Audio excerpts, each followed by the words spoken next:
കേരളത്തിലെ കേരകർഷകരാണെന്നും കീടങ്ങളുടെ ശല്യം മൂലം കൃഷി നഷ്ടത്തിലാണെന്നും പറഞ്ഞാണ് ഞങ്ങൾ കമ്പത്തെ തെങ്ങിൻ തോപ്പുകളിലെത്തിയത്. ഇവിടങ്ങളിൽ മുഴുവൻ തെങ്ങുകൾക്കും ചുവട്ടിൽ തുളയിട്ടിരിക്കുന്നു. അലൂമിനിയം ഫോസ്ഫേറ്റ് എന്ന മാരക വിഷം വെക്കുന്നത് ഇതിലാണ്.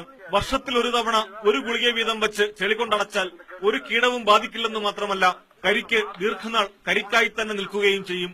വെള്ളത്തിന് സ്വാദ് വർദ്ധിക്കുമെന്നും പറയപ്പെടുന്നു. தென்னை மரத்துக்கு அந்த உள் மாத்திரையே வேறு எடுத்து தண்ணி மருந்து கட்டினோம்னா எந்த நோய் வராது, சூப்பரா காய்ச்சிக்கே இருக்கும். நல்லா ஒரு அரை மணி நேரம் கழிச்சு அப்படி நின்று காது விட்டு கேட்டீங்கன்னா அந்த மரத்துக்குள்ள மாத்திரை வேலை செய்ய முட்டு முட்டு முட்டு முட்டு கேட்கும். நம்ம கண்டு அப்படியே ஏறும் உள்ள மாதிரி கீட்டா குறுத்து வரைக்கும் ஓடி போகும். ഒരു 3 മണി നേരം കழிച്ച് പാത്തീங்கன்னா அந்த 35 വണ്ട് വിഴും.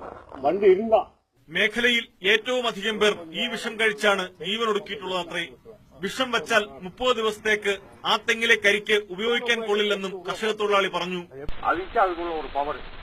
அப்ப அது நம்ம வச்சுட்டு உடனே நம்ம சாப்பிட்டா நம்ம உடம்புக்கு அது அன்னைக்கு சாப்பிடக்கூடாது. அடுத்த 30 நாளைக்கு அந்த இளநீ சாப்பிடாது. ஒன்னும் பிரச்சனை இல்ல. 30 நாள் கழிச்சு ஆட்டோமேட்டிக்கா அந்த இதெல்லாம் இருக்காது. அப்புறம் பாருங்க 1-2 பிஞ்சு கூட உழுறாது. എന്നാൽ പലപ്പോഴും ഇത് കണക്കിലെടുക്കാതെ നല്ല വില ലഭിക്കുമ്പോൾ കരിക്ക് വിൽപ്പന നടത്തുകയാണ് ചെയ്യുക.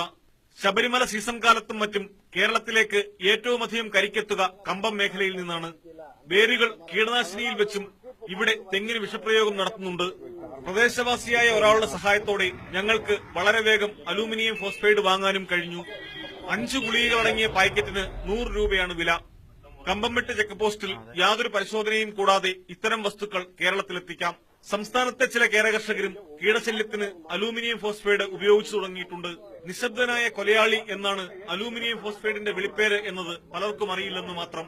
ക്യാമറാമാൻ അരുൺ പാലോടിനൊപ്പം പ്രദീപ് സി നെടുമൺ, ന്യൂസ് 18.